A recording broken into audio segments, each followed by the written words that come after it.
Bruchim Abayim, bienvenue au Kinus HaShluchim Haezori, congrès régional, le premier congrès régional de Toulouse et du Sud-Ouest.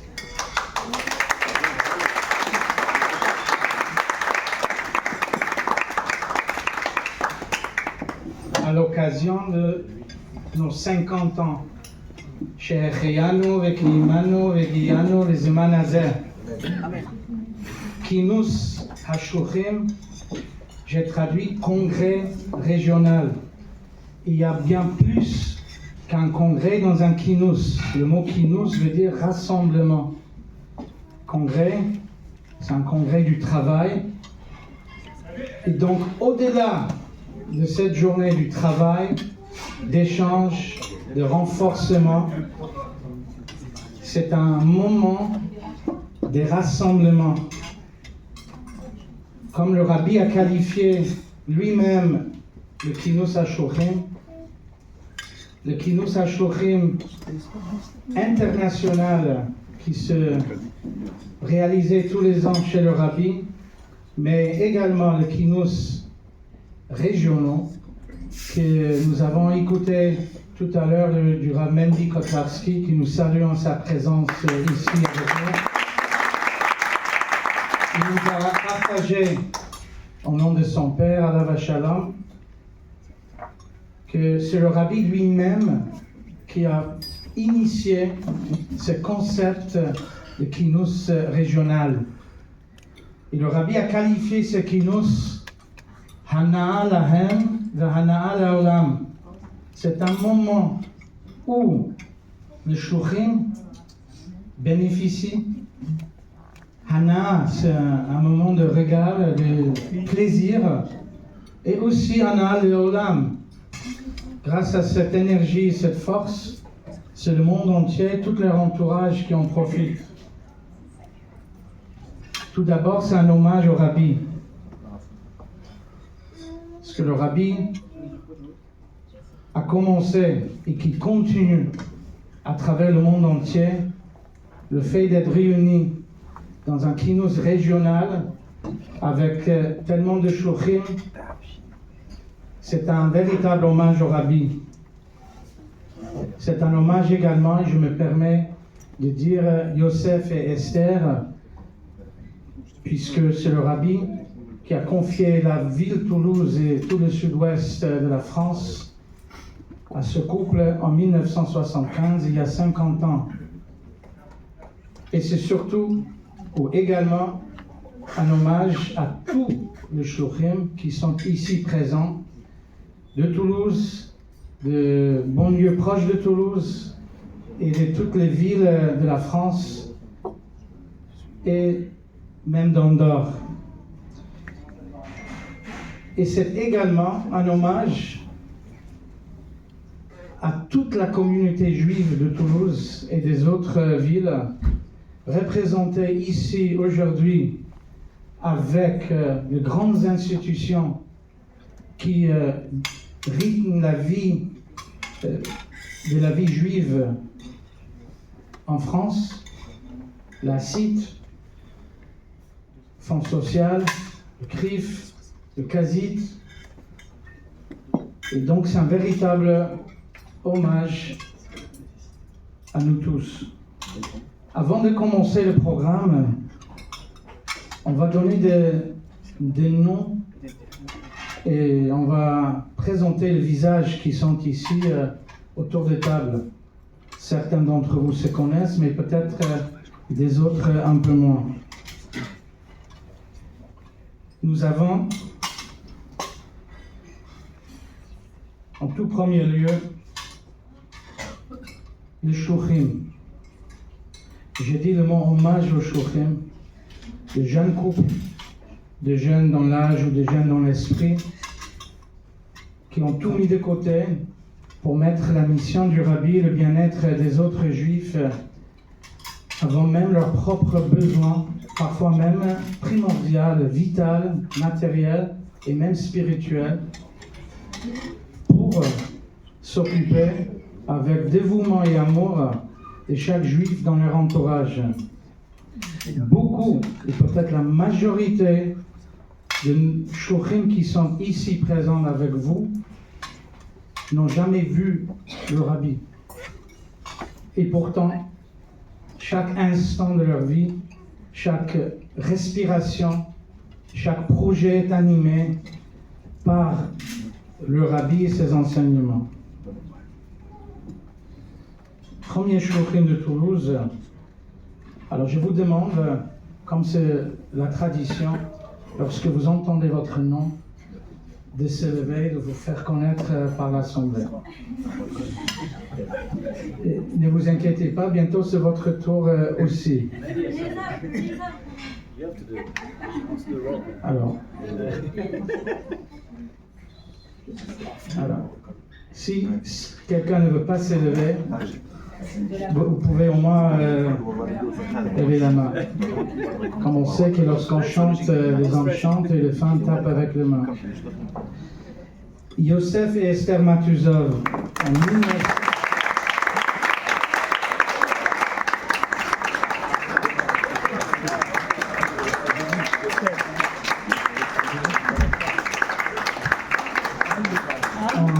en 1975, ici à Toulouse. Gabriel et Chava Sebag,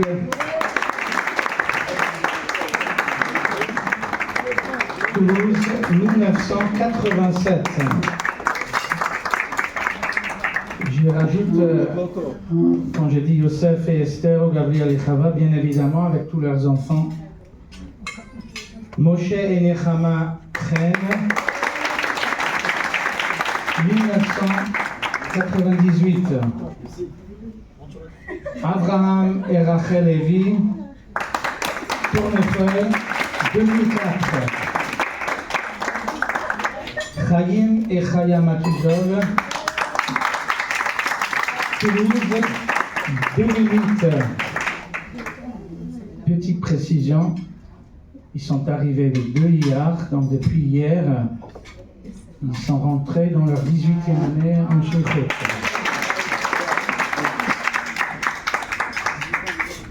Avec beaucoup d'émotion, une pensée pour notre cher Motel Pevzner Alav Shalom, avec Tibadel Chaim Tovim, son épouse Rachel Pevzner.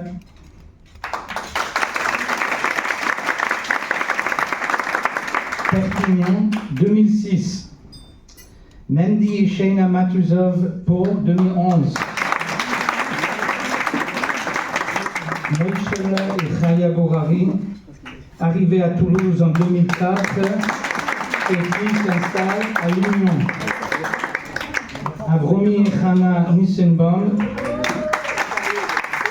partagés entre Toulouse et Béziers depuis 2015. Israël et Chaya Sebag, 2023, partagés entre Toulouse et Balma.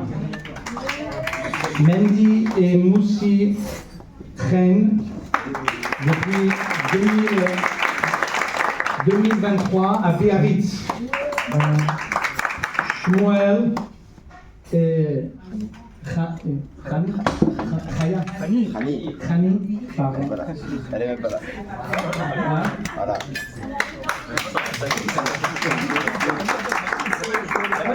Shmuel et Khani Ben Soussan, depuis, encore avec une émotion, avec les dernières forces, dans ce dernier moment, Motel a déjà prévu un successeur ou quelqu'un qui va reprendre son travail à Perpignan. Et donc, ils sont installés depuis 2023 à Perpignan. Un peu plus loin de Toulouse et sa région, nous avons avec nous aujourd'hui Mendy et Rachel Cohen de Bordeaux, installés depuis 2006. Avec lui, nous avons Abraham Baruch et Yocheved Nachassi, toujours depuis 2022. Et depuis très peu, depuis quelques mois à peine, nous avons à Andorre, Kuti et Rachel Carlington.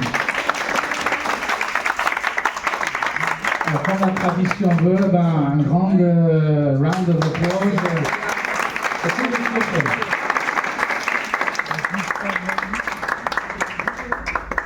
Chers amis, nous avons également avec nous aujourd'hui ce qu'on peut qualifier comme nos amis de la communauté, comme j'ai dit, les grandes institutions, les grandes associations qui fondent notre communauté, la communauté juive en général en France, sa force.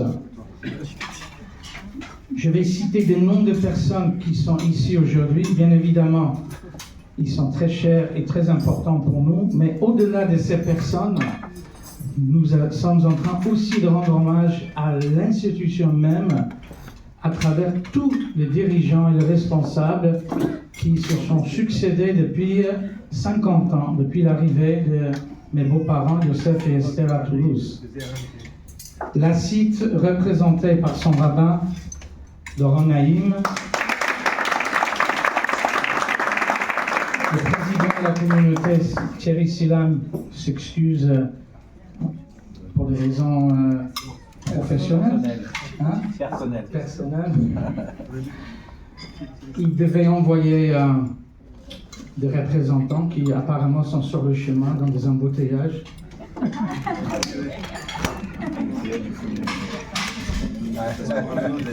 Nous avons avec nous, bien évidemment, le Fonds social, les Juifs unifiés. La présidente n'a pas pu venir, mais nous avons un des membres qui est aussi le président du CASIT, qui fait un travail extraordinaire main à main avec Chaim pour justement arriver dans toute la région à penser aux Juifs qui même les grandes institutions de la France n'arrivent pas à le trouver si ce n'est pas le travail de Shouchim qui vont tout le Echad pour chercher porte à porte pour trouver les Juifs même dans les endroits les plus reculés. Fred Kelif, qui est ici avec nous, et sur un touche personnel, il est partenaire et collaborateur aussi ici à la synagogue et à la communauté de Toulouse-Nord.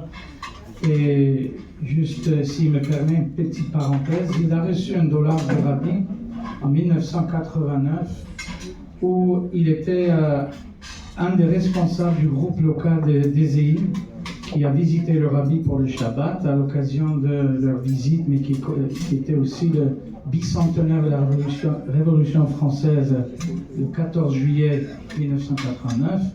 Et le dimanche au dollar, à part son dollar qu'il a reçu en tant que responsable du groupe, le Rabbi lui a donné $2 pour sa communauté, pour ta communauté.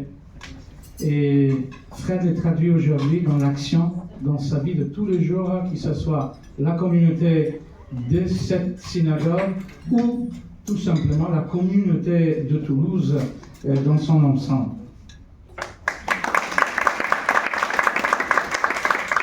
Et nous avons bien sûr le CRIF représenté par Salomon Atia.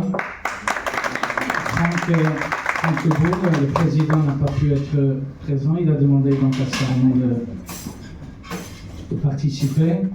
Avec bien évidemment Jean-Luc Aligny, qui est un membre très actif dans le CRIF. Beaucoup d'autres choses, je reviendrai un peu plus tard.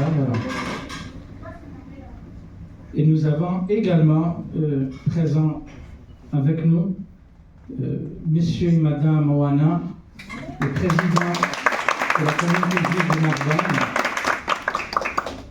qui travaille beaucoup avec nous, avec Chaim, avec les activités de la jeunesse Lubavitch, qui est également le commissaire aux comptes et qui nous accompagne avec beaucoup de générosité, avec beaucoup de rigueur, là où il faut. On le remercie. Nous avons également, en parlant de comptes, Nous avons notre cher ami David Bounon, qui est le responsable financier, pas pour remplir les caisses, mais pour gérer les caisses. Peut-être un jour il nous aidera aussi à les remplir. Ah, il nous aide déjà. En citant Bounon, je ne peux pas ne pas citer Yves Bounon qui devait être là, son frère, qui était le président de l'école Gan Rashi et président d'honneur de la communauté juive de Toulouse, qui est aussi un ami. Et je tiens aussi à présenter une personne qui travaille au quotidien pour la jeunesse Lubavitch, son secrétaire, Madame Brigitte Lamy.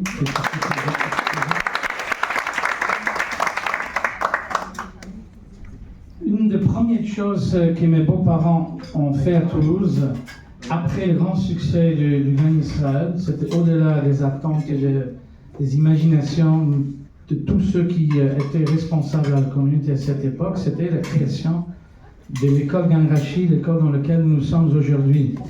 Alors, nous avons aujourd'hui ici avec nous son président, Lionel Beck. Et bien évidemment, cette poste nous fait penser à notre président fondateur, Michel Ben-Semoun, qui pour des raisons de santé n'a pas pu être avec nous aujourd'hui. Chers amis, bien sûr, on ne peut pas, à l'heure actuelle, s'épanouir, vivre dans une sérénité pour développer nos activités, surtout nos activités. Je pense à la jeunesse Lubavitch où on est partout, là où il ne faut pas être. Et donc on ne peut pas le faire à l'heure actuelle si on n'a pas un partenariat étroit et sans faille avec le service de sécurité de notre communauté représenté aujourd'hui par Uriel.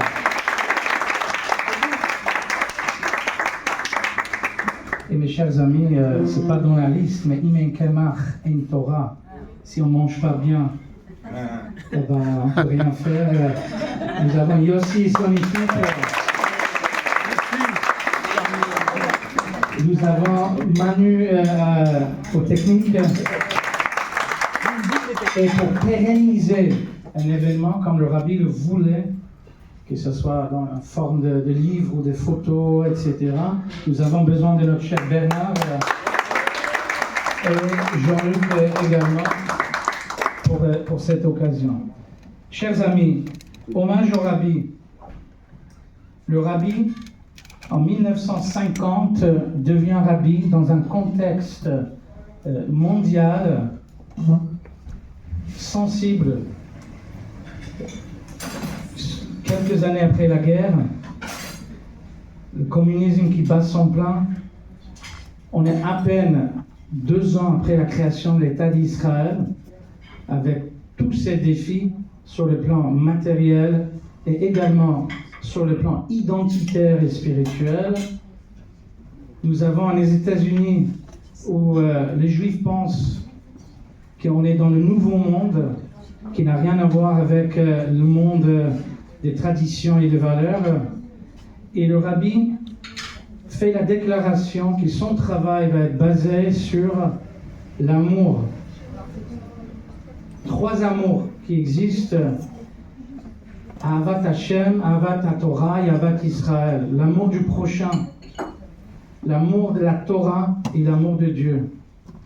Et le Rabbi met en place un travail basé sur cet amour de chacun, d'aller chercher chaque juif là où il se trouve, avec l'amour de la Torah, pour le ramener, de le réveiller en lui son amour propre pour Dieu. Le Rabbi lance donc un appel que chaque mitzvah, chaque juif est important. Puis le Rabbi commence à former des jeunes, à intégrer cet esprit de vouloir se dévouer à 100%, puisque dans la philosophie du Rabbi, chaque juif doit et peut être actif dans ce domaine, mais il fallait avoir des personnes qui vont se donner 24/7 avec tous les fibres de leur existence pour cette tâche, pour pouvoir, dans un premier temps, relever l'état de conscience du peuple juif et petit à petit mettre en place son travail, sa vision de l'étaken olam, de réparer le monde, de malchut shinda les dieux, avec la présence de son créateur et les valeurs que le créateur a partagées au monde, pour qu'on puisse progressivement amener le monde à sa réalisation, comme le prophète l'a dit, le Havi Limot HaMashiach. Chaque jour, chaque acte, chaque juif nous approche de cette réalisation, un monde parfait, le monde que Dieu a créé. Le Rabbi commence à envoyer dans des shluchim, des jeunes couples qui n'ont rien si ce n'est pas cette motivation et cette énergie, cet esprit du Rabbi. Et ils vont, dans un premier temps, devoir, entre guillemets, se débrouiller avec les juifs locaux pour commencer un véritable partenariat, une véritable aventure. Dans un premier temps aux États-Unis, puis parallèlement ou en même temps dans certaines des grandes villes ou des grands pays du monde. Et dans les années, fin des années 60, surtout au milieu des années 70, le Rabbi commence le projet de la France. Fin des années, alors il y avait toujours des activités Lubavitch à Paris et sa région. Le Rabbi a envoyé le Rav Azimov en 68.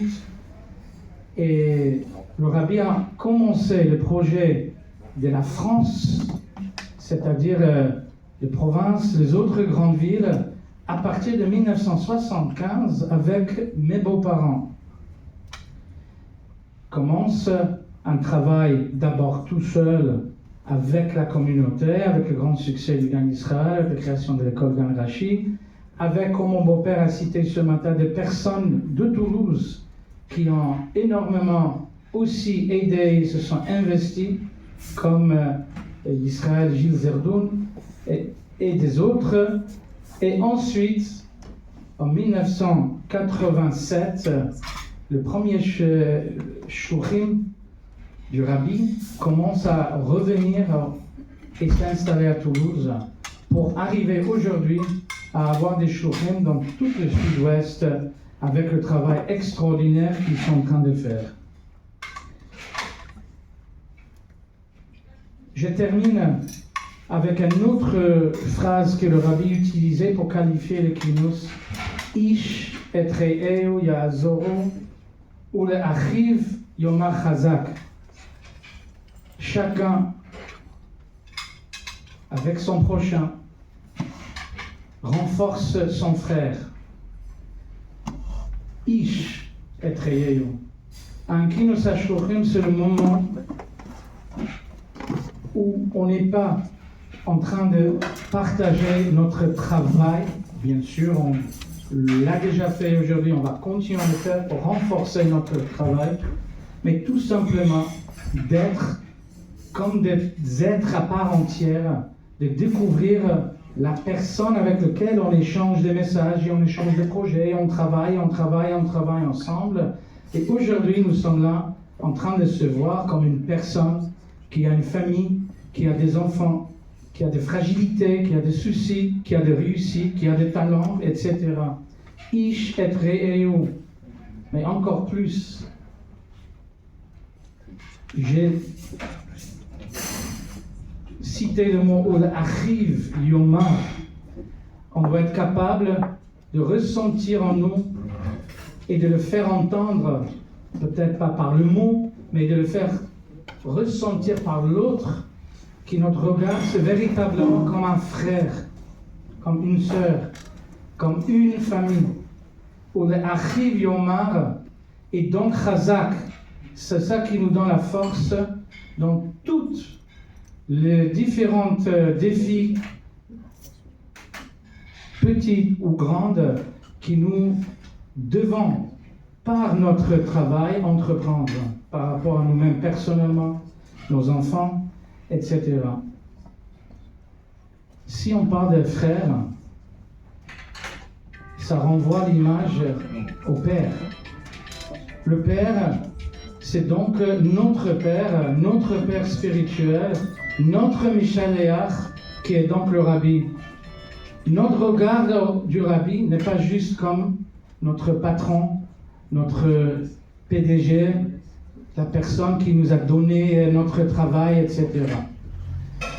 L'image, c'est d'un enfant envers son père, comme l'Admour HaZaken l'explique dans le Tanya, que nous avons étudié aujourd'hui dans le Chitat, dans l'étude quotidienne du Tanya, où chaque juif possède en lui la capacité de ressentir envers Akadosh Baruch Hu comme un enfant. Et un enfant, l'amour d'un enfant envers ses parents n'ont pas de limites. Un enfant ne se pose pas des questions lorsqu'il doit faire quelque chose pour ses parents. Il n'y a pas de calcul. On cherche le moyen par rapport aux besoins. On cherche les solutions parce qu'il faut le faire, parce que c'est ce qui nous est attendu. Et c'est vrai aussi le regard d'un père envers ses enfants. Travail, c'est une chose. On a fait le travail, on n'a pas bien fait le travail. Un père est là plus que les enfants attendent de père. Barechenu avinu kulanu ke'echad. Lorsque nous sommes comme des frères, lorsque nous arrivons à se sentir entre nous comme des frères, et par conséquent notre investissement dans notre travail n'est plus un travail, mais une véritable relation de fils envers son père, eh bien, réciproquement, le regard d'Hachem, le regard du Rabbi est également d'une manière où Barechenu avinu kulanu ke'echad. Mes chers amis, à partir d'aujourd'hui, nous partons avec beaucoup plus de force de continuer notre travail. Le Rabbi a commencé en 1950 et même avant. La mission, c'était de trouver chaque juif. Nous avons encore des juifs, apparemment, qu'on n'a pas encore trouvés. Et on doit savoir que le Rabbi, lui, continue, comme il a fait pendant toute sa vie sur terre, à chercher lui-même ces juifs et trouver le shliach qui peut apporter quelque chose à ces juifs. Et ça, c'est notre travail. De renforcer notre lien avec notre Père, avec le Rabbi, pour que sa mission et sa vision, son amour du prochain, devienne le nôtre, pour qu'on puisse effectivement, peu importe la taille de la mission, si c'est une grande communauté avec des immenses projets, ou si c'est tout simplement aller pendant des heures pour chercher un juif qui on ne sait même pas si il est encore vivant dans cette maison, où on a l'adresse qui a été donnée par on ne sait pas qui. Et donc, lorsque nous, ensemble, nous allons nous renforcer avec toutes les brachot du Rabbi pour notre réussite dans tous les domaines, espérons-le que nous allons cette année accomplir la dernière mission pour faire pencher la balance, revoir le Rabbi avec la venue de Mashiach très prochainement. Amen. Chers amis, nous allons maintenant avoir un petit programme. Nous allons commencer avec une prière pour tous les shluchim et leurs familles qui sont ici présentes, et à travers eux, tous les juifs dans les communautés qui représentent. Ce Tilim va être présenté et vous allez suivre par le Rav Gabriel Sebag, qui va lire le Tilim du Rabbi de la Rabbanite Kuf Rav Dalet et Kuf Rav He. Et ensuite, nous allons faire le Tilim Chav par le rabbin Doron Naïm pour surtout tous les juifs en Israël, et surtout, malheureusement on ne dit pas aujourd'hui, surtout après le 7 octobre, on peut dire après hier et aujourd'hui, pour une protection pour tous ceux qui sont touchés dans un premier degré de tous ces incendies criminels, etc., pour qu'ils puissent avoir la protection d'Hachem. Ensuite, nous allons voir ensemble quelques mots du Rabbi lui-même concernant sa vision de notre mission, de notre shlichut. Et on va terminer cette première partie avec un mot de Torah présenté par le shliach à Perpignan, Shmuel Ben Soussan, à la mémoire de Mordechai Pevzner, Alav Shalom.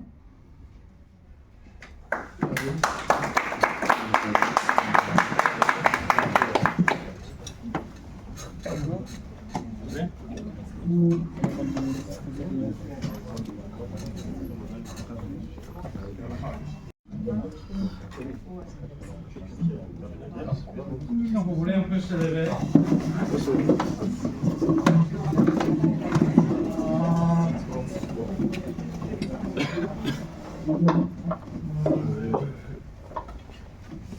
שיר המעלות לדוד, אלולי אדוני שהיה לנו יומנה ישראל. אלולי אדוני שהיה לנו בקום עלינו אדם. אזי חיים בלעונו בחרות הפמבנו. אזי המים שטפונו נחלה עבר על נפשנו. אזי עבר על נפשנו המים הזולים. ברוך אדוני שלא נתן לנו טרף לשינר. נפשנו כציפורים מתה מפח יורשים הפח נשבר ואנחנו נמלטנו. עזרנו בשם אדוני עושה שמיים וארץ. שיר המעלות הבוטחים לאדוני כי הציון לא ימות לעולם ישב. ירושלים ערים מסביב לה ואדוני סביב לעמו מעתה ועד עולם. כי לא יעמוד שבט הרשע גורל הצדיקים למען ישלחו הצדיקים בעוולת ידיהם. היטיב אדוני לטובים וישרים בליבותם ואמרתי כלכלותם יוליכם אדוני ולהבן שלום על ישראל.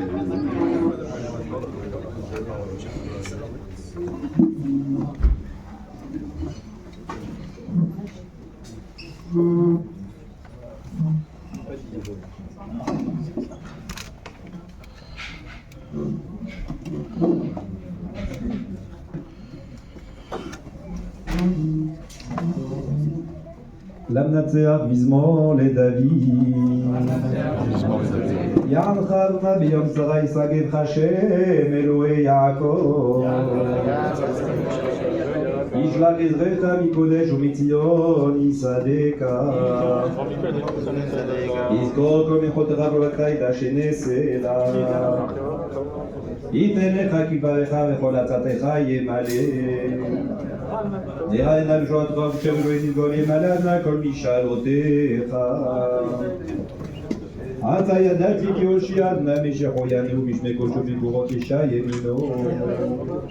אלה ברכב אלה בששים ואנחנו בשם אדוני אלוהינו נזכיר.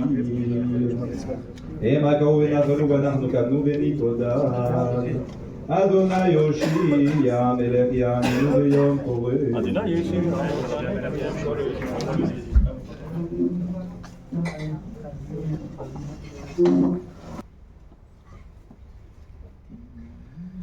So Akol Asoro is a Shinta Shariot soil, was Akol Beli, so Akol Asoro is a Shinta Shariot, Apil Keshenam Eskom Betelu Mitzvahs. With the Alter Rebbe Mesed Bigeres HaKedesh. Allahas Kama Vekama, das klappen sich zusammen, im Zusammenhang mit der Tfilo und mit der Linie von Teiro und der Linie von Mitzvahs, wie gefragt in der Mitzvah mit Yochodo, was verbunden mit der Schlichus, mit der ganzen Welt, ist der Verstandig, für jeden ist das als Fuß, nehmen in Gruppe 19, in welchen Ethnis ist möglich, Und was mehr der Einkel ist, als gleichzeitig des Schuss, der Vater der Kirche, die selbstverständlich, als Robert Gelegenheit, dass ich neben Einkel und den Kindern verschluchen. Ich glaube mich, dass Familienschuss und Kolo Unionen, also mäßig sein, noch mehr der Hatzlocho und genau dass die Kinder, ich glaube mich, dass sie das nicht spannend sein, weil Kodesh Baruch Hu, aber soll mäßig sein.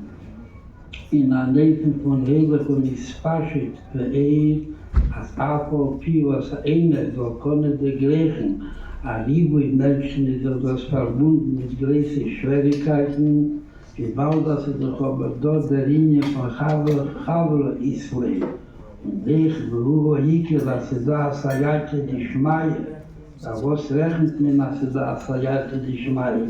Gebaut, dass sie verbunden mit der Rotzin und mit der Chefes, ab zuhelfen, ab zweiten Jeden oder mehrere Jeden, in der Prozess Teile der Hayadus, Kehle Lechet, die mit überkamen kommen. Also so sein in der Parlament von Hol Elam Kuli, und das ist der Lechet Kehle, die Schienen Israel, durch drüber mit Nefis und das mit Stadl. Mäßig sein in Jonas Dokob im Juchod, und das ist der Chadinin, was sie verbunden mit Yishuv Elam Bichlal, und die Gedua.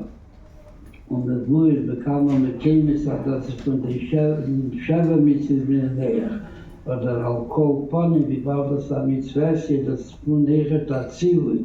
Auf Yishuv Elam will das Echet Atzivui bim Juchod, von den Unionen zieht das geht rein in Sheva-Mitzvahs näher. Oder noch eine besondere Linie, aber bechol lebt mir, dass der Chil und die Yisod und Elam, so sein in Adelon in Yushow, lo Sheves Yitzoro, was in durchgeht, lachen der Horn, der Kinder gesetzt und befehlt, der Lehrer so sein, lo Sheves Yitzoro, kol Chelki Hoilom, kann das nicht getan werden durch Hanam, was bekam ist, der Atmikol Rami, was können durch Paris helfen, aber was Sheves Yitzoro in der Leben schon ist Jaschwes, muss man umkommen, da soll getan werden mit Peer und mit Gufa von der Sheva, von der Schiven, ist, aber das wird getan durch drüber, die vernehmen sich die Yeshuvische Leben und tun das Sache, wie den Kol in von Sheva mit Zizmenleach. Sagt der Rambam, dabei sagt, nein, also sie sollen wissen sein, das ist der Fall, dass sie gegeben geworden von den Nebelsten, nach dem Berg Sinai, den wir gegeben, der Kol HaMitzvah Skula, seien gegeben geworden, die Linie von der Sheva Mitzvahs Bnei und das ist mit Lolos, als Beschaß der Rest in der Linie von Schlichus, ist das nächste Versuch, was jeder nicht schon hat, sich als Schlichus, was Jordan, Igre, Rommel, Bila, Mikter, die zu machen, Leis, Böller, Dire, Betachteni, auf der Seele kommt das sicher darauf zu schieben, ist. Wo irgendwann, die Roma, Schlichus, Klonis, Taikis, die machen von der Welt, das soll sein, Adiva, und Sheves Yitzoro. Und am Odem Atachten, wird das sicher Adiva, von dem Odem Moellen, und mit Duva, kam von. Und hier rotzen wir von dem Dibur bevor in Jonen Lebus. Weil jeder sagt, nicht denen sein Weg, die ist wollen, soll dem Marok kommen, in der Lacht leben, in der Meise Ruhe Hike, von der ganze Liebe Haschlichius, bevor in Jonen Lebus, wie es wannet, am Glück Tanzterei, in die Bnei, Adula, Hamitis, war schlimmer, was hat demut tanzen in der Kirche gleich herein in Chaim, Nitzchim, und hat demut hoffen, Nechet, Aschlichus, Nisetes, was sie verbunden dachte mit den Jonen Nitzchius, im Setze Rechet in Teva Hoda, aber ich habe weiß, das, was geht, ist Ton, wird sein, Lea Passachion, tut was mir Stadlos Seiro, jeder weiß, dass eine Gehe, mit Kol Meshet, die Chayim, tut noch mit der Stadlos Seiro, Gedeva, will nichts reden, die Kirche, was der Rebische hat gegeben, was den Rebischen verschliert bis der nächste Mama.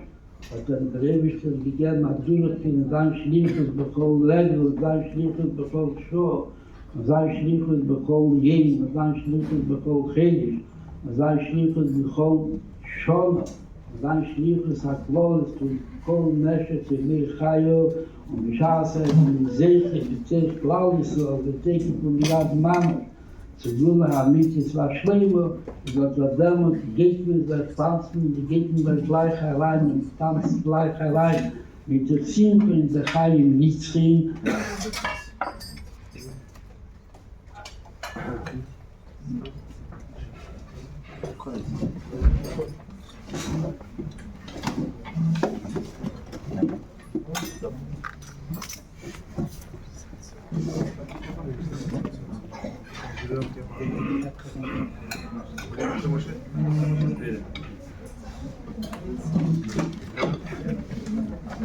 Chaim.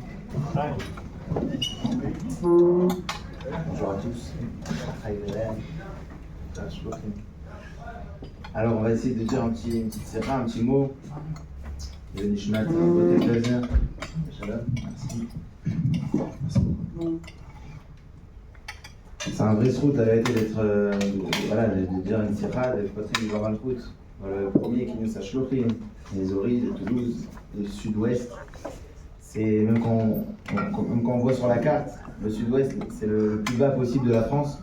C'est, même si on imagine la France comme un corps, le sud-ouest c'est vraiment le pied le plus bas et en plus le pied de gauche, vous savez, c'est le pied qui est faible. Mais pourquoi je dis ça justement? Parce qu'il y a une tirade très intéressante sur cette semaine, sur Tazria Metzora, chez Nunbet, où le rabbi il dit une écoute très intéressante, je vais vous partager avec vous. D'abord, le rabbi il explique une question. Le rabbi il explique d'abord que Tazria, la paracha elle s'appelle Tazria, eh bien c'est un lien de Géoula. Tazria c'est donc une naissance, et qu'en réalité ça correspond à la Géoula, que la Géoula c'est comme une naissance, que le monde il va se raffiner, c'est comme une femme qui accouche. Et en plus, dans le premier passage, on dit quoi? Isha ki Tazria v'yalda Zachar. Elle aura un garçon. Et le rabbi, pareil, il dit que le lien de Zachar, le lien du garçon, c'est quelque chose de mitri, c'est quelque chose de très fort. Le garçon, c'est fort. C'est le symbole, en tout cas, de la force. Et donc, la paracha Tazria parle de la Géoula nitrite, la vraie Géoula qui arrive bientôt. Et donc là-dessus, le rabbi pose une question. La question que le rabbi demande, comment c'est possible qu'on va lire maintenant deux parachiotes? Cette semaine, on additionne deux parachiotes, Tazria et Metzora. Mais Metzora, c'est un symbole inverse. Metzora, c'est la lèpre, c'est négatif, c'est la Touma en quelque sorte. Donc on a d'un côté Tazria, qu'on vient de dire, c'est la Géoula, et de l'autre côté on a quelque chose qui ressemble plus à la Galoute. Le Metzora, c'est plutôt Touma que Kedusha en tout cas. Et en plus, le rabbi dit ici déjà, alors on doit lire les deux parachutes ensemble, on aurait dû mettre l'inverse, commencer par la Galoute, et ensuite la Géoula. En général, et surtout si on parle d'une Géoula, on a expliqué, on a dit à l'instant que Tazria, c'est donc la Géoula future qui sera une Géoula éternelle. Si c'est une Géoula éternelle, il n'y a pas de Galoute après ça. Donc comment est-ce qu'on peut lire la parachat Metzora après la parachat Tazria? Ok, ça c'est une question que le rabbi demande. Et ensuite, il y a un autre problème, on s'approfondir un petit peu plus, c'est quand on regarde concrètement de quoi elles parlent ces deux parachiotes là, de Tazria et Metzora. Concrètement, leur nom de la paracha, c'est inversé avec ce que ça parle dedans. La paracha de Tazria, je viens de le dire, le mot Tazria, ça ressemble à la Géoula, comme on l'a dit à l'instant. Mais cependant, quand on regarde dans la paracha, ça parle des Négaïm, des lèpres, des plaies. Que ça, Négaïm, c'est la Touma. C'est l'inverse de la Géoula. Et de la paracha Metzora, c'est exactement l'inverse. Le nom de la paracha, c'est, comme on l'a dit, quelque chose de négatif, c'est les lèpres. Mais dans la paracha de quand on parle de la Tahara, comment se purifier? Ça, c'est dans Metzora. Donc, encore une fois, il faut comprendre un peu cette idée-là. Vous avez compris, la question c'est de comprendre que dans Tazria Metzora, il y a une histoire de Géoula, de Klipa, de Gdusha, on ne sait pas qu'est-ce qui est quoi. Est-ce que c'est bien, est-ce que c'est pas bien, est-ce que c'est positif, négatif, c'est un peu pas clair tout ça. Et donc pour éclaircir tout ça, il y a une écoute très intéressante et très forte que le rabbi nous apprend. Le rabbi nous explique en réalité que Négaïm, quand on parle de lèpre, quand on parle de tâches, en réalité c'est pas quelque chose de négatif. Même si ça paraît officiellement négatif, c'est une touma, la personne il doit se purifier, etc., etc. Mais en réalité, le rabbi explique que la source de cette négaïm, de cette néga, pardon, eh bien la source même, c'est une source très très élevée. C'est un shorèche très haut en haut. On dit c'est des orot et lionim, c'est des lumières très très puissantes et très élevées, et que simplement ils n'ont pas été bien reçus dans des kélim. n'ont pas été correctement été mévarères, on n'a pas bien raffiné ces lumières-là. Et donc automatiquement, ça a un peu fait n'importe quoi, si je peux me permettre. Et donc, c'est pour ça d'ailleurs que la lèpre, elle va être sur la peau, on dit qui est hors des sarros, que ça représente quoi? Ça représente la chitsoniut, l'extérieur de la personne. En réalité, quand c'est à l'extérieur de la personne, eh bien, ça veut dire que ça n'a pas été cadré. Vous voyez, quelque chose qui est extérieur, c'est quelque chose qui n'est pas dans un kéli, qui n'est pas cadré dans un kéli. Mais en réalité, encore une fois, vous avez compris, l'idée c'est que les négaïm, en réalité, il faut juste réussir à les cadrer, à les mettre dans un kéli. Et une fois que la chose elle est cadrée, bah, c'est quelque chose de positif, c'est pas quelque chose de négatif. Et le rabbi il compare ça avec la galoute, surtout la galoute qu'on est en train de vivre en ce moment. La galoute qu'on vit en ce moment, le rabbi explique en fait que à l'origine, cette galoute-là, elle vient d'un niveau très élevé. Et que la galoute elle-même, en soi, la source de la galoute, c'est pas quelque chose de négatif. Alors c'est dur de dire une chose pareille, je le sais bien. Mais en fait, il faut comprendre que ce que nous on vit, quand on voit de la négativité autour de nous, quand on voit le monde qui est mal, tout ça c'est juste une totsa'a, c'est quelque chose qui sort justement de cette lumière extraordinaire qui n'a pas été cadrée correctement. Et finalement, on a un travail justement de cadrer tout ça, on a un travail de raffiner tout ça, d'être mévarère, on a un travail de raffiner tout simplement toute cette galoute, pour arriver à comprendre en fait que derrière cette galoute se cache quelque chose d'extraordinaire. Et donc, maintenant qu'on a compris cette idée-là, on peut répondre aux questions qu'on a demandées au début. En réalité, l'histoire, je vous ai expliqué, Tazria, Metzora, c'est un peu pas clair, qu'est-ce qui est quoi, Théotouma, Tara, Galout, Géoula, de quoi il s'agit. En réalité, on comprend maintenant que c'est un très beau processus, que les choses elles sont bien rangées et bien dans l'ordre. La paracha de Tazria, comme on l'a dit, le nom même, il nous parle de la Géoula. Et la paracha, en vrai, Tazria, qu'est-ce que ça vient de quel mot aussi? Ça vient du mot Zria. Zria qui veut dire, comment on dit, semer, merci beaucoup, qui veut dire quelque sorte qu'il y a un travail. Pour arriver à la Géoula, il y a un travail extraordinaire. Semer, c'est travailler dans la terre, c'est-à-dire il faut travailler dur. C'est ça qu'on veut nous apprendre à paracha Tazria. Et ensuite, une fois qu'on a passé ce travail dur, alors là on peut passer à la paracha de Metzora. Et là, le message des amis il est extraordinaire. La paracha de Metzora, il nous dit comme ça. Le mot Metzora, encore une fois, c'est, comme on l'a dit, c'est la klipa, c'est la touma, c'est la galoute elle-même. Mais en fait, il faut comprendre que ça, c'est juste une étape pour arriver à la Géoula. C'est pour ça que dans la paracha, on va parler de quoi? De Tahara. Pour arriver à la Géoula, il faut passer par la galoute. Et ça, c'est un petit peu le chidouche, le petit paramètre qu'il faut bien comprendre. Qu'en réalité, quand il y a de la négativité, quand il y a la galoute, et bien en réalité, ça, c'est que un shlav, c'est qu'une étape pour arriver à la Géoula Atida. Et à la fin, le rabbi, justement, il explique comment Tachlès, qu'est-ce que ça veut dire concrètement, comment est-ce qu'on va modifier tout ça, comment est-ce qu'on va raffiner tout ça. Donc vous avez compris que la galoute, elle est une partie importante, elle est une partie essentielle de la Géoula finalement. C'est pas juste quelque chose de mal, non, c'est comme la lèvre, c'est quelque chose de positif, il faut juste la raffiner. On ne cherche pas à affronter, on ne cherche pas à se bagarrer contre la galoute. On cherche à la raffiner, à la prendre la galoute, et en faire quelque chose de bien et dévoiler dans la galoute quelque chose de correct. Et ça, le rabbi parle beaucoup, je ne vais pas m'allonger dessus. Le rabbi parle beaucoup de l'additionnement, de connecter Ratso et Chouv. Vous savez, il y a du travail justement de réussir à faire Chouv, de mettre les choses dans un cadre. Et le rabbi parle beaucoup du travail de Essek la Torah, qui fait étudier la Torah beaucoup, pour réussir justement à mettre les grandes lumières dans les kélim. Et bien sûr, le rabbi, à la fin, il compare ça avec le mois de Iyar qu'on est en train de vivre. Ça, c'est aussi une belle nekuda. Qu'on vient de finir donc le mois de Nissan. Le mois de Nissan, vous le savez, c'est un travail de Milemala Lemata. C'est Dieu qui nous a sauvés, c'est Dieu qui nous a sortis d'Égypte. C'est tout le mois de Nissan, c'est dans cet état d'esprit. C'est l'ouverture de la mer Rouge. C'est l'Aleph Nissan dans le même état d'esprit. C'est des dates qui sont de en haut à en bas. Et une fois qu'on arrive dans Iyar, alors là c'est l'inverse. Iyar c'est de en bas vers en haut. Comme on sait, voilà, on est dans les Yanim Asmouchim de Beth Iyar, de l'Echatchila River. C'est le travail de nous, de l'homme d'en bas, comment on doit agir et comment on doit se battre. Et le rabbi dit que Iyar c'est les Rachitevot, Avraham, Yitzhak et Yaakov, Rachel. En réalité, Avraham, Yitzhak et Yaakov, c'est des grandes lumières et qu'il faut les emmener dans Rachel, qui est le Kéli. Donc il y a toute cette idée-là, encore une fois, de ramener les grandes lumières dans les Kéli. Et pour finir, la dernière Nekuda, le rabbi, justement, il compare ça avec la Shlichut, il compare ça avec notre travail déjà chaque juif aujourd'hui, mais particulièrement pour nous, les Shluchim, qu'on sait tous très bien, tout le monde est ici dans cette pièce, on sait tous très bien à quel point c'est pas toujours simple, c'est pas toujours facile. Et au contraire, je dirais la plupart du temps, c'est pas facile. Il y a beaucoup de lignes découvertes, il y a beaucoup de complications, il y a beaucoup de challenges. En fait, cette sira nous apprend fortement. Le Rabbi aussi parle, je ne l'ai pas mentionné, mais le Rabbi parle aussi beaucoup du fait que Mashiach, il était Metzora, si on peut le dire. C'est-à-dire que Mashiach, finalement, il vient de tout. Il avait révélé Mashiach, il y a les difficultés, etc. Et donc, c'est un peu la même idée avec la Shlichut. Et pour terminer, j'aimerais vous partager une petite anecdote pour essayer de mettre ça dans le concret, raconter une petite anecdote de ce qui se passe un petit peu à Perpignan. Alors on a, au prochain, on essaye de développer pas mal de choses, mais c'est vrai que, comme vous l'imaginez, c'est pas toujours évident comme on vient de le dire. Et je voulais vous raconter l'histoire d'un jeune homme qui s'appelle Julien, qu'on a rencontré au début de notre Shlichut. À peine on est arrivé dans les premières semaines, on l'a rencontré, il savait même pas qu'il était juif, sa mère elle savait, lui il savait pas trop. On lui a mis les tefilines pour la première fois, il n'a pas la brit mila, il mange pas kasher bien sûr, etc. Même Kippour, il s'est passé très éloigné. Et bon, on s'est très vite attaché à lui, c'est un jeune homme, il a 18-19 ans. Et on s'est attaché à lui et il venait régulièrement le Shabbat à la maison et dans les différentes activités du Beth Chabad. Vraiment devenu un vrai pilier. On s'est investi avec lui, on est venu chez le Rabbi pour le Shabbaton du Sitin. Il est venu, il a pris beaucoup d'achlatot et on l'a acheté, on l'a offert des tefilines. On a cotisé, on a trouvé un donateur, on l'a offert des tefilines.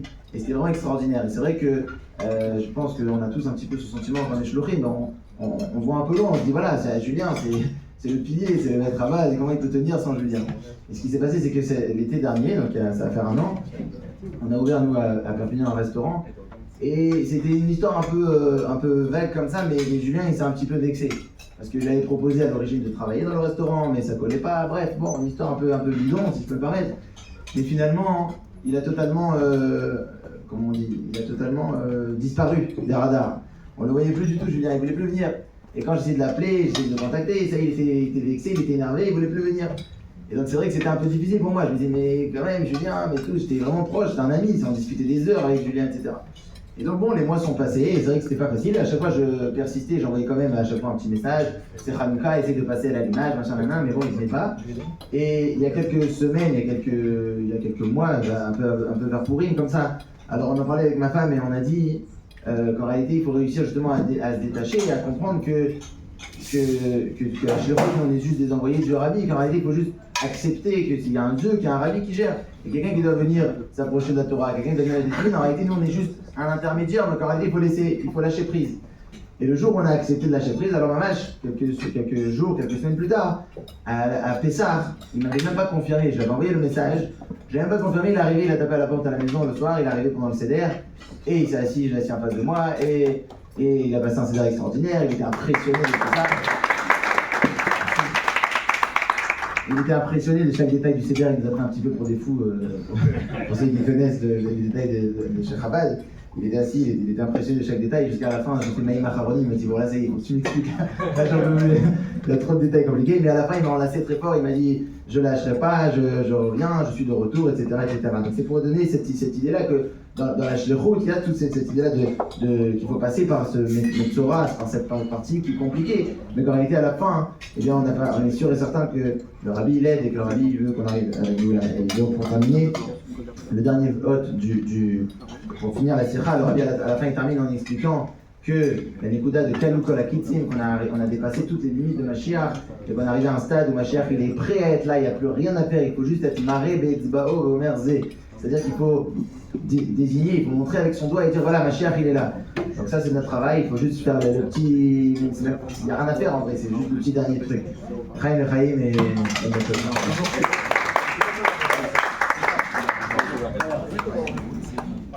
Chers amis, je vous remercie pour jouer le jeu, puisque le travail le plus difficile, c'est de faire avancer un programme lorsqu'on prend de retard, mais normalement on aurait pu faire une petite pause, mais on va enchaîner pour qu'on puisse terminer et laisser ceux qui doivent partir partir.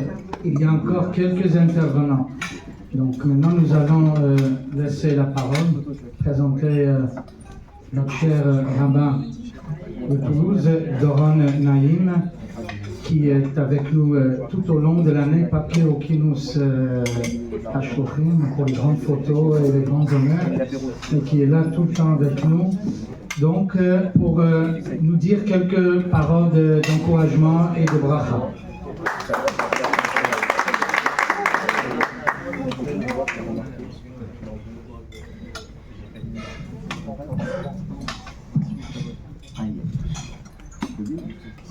Rav Yosef, chers chouchim et chers amis, je suis très heureux et très honoré d'être parmi vous pour partager ce moment.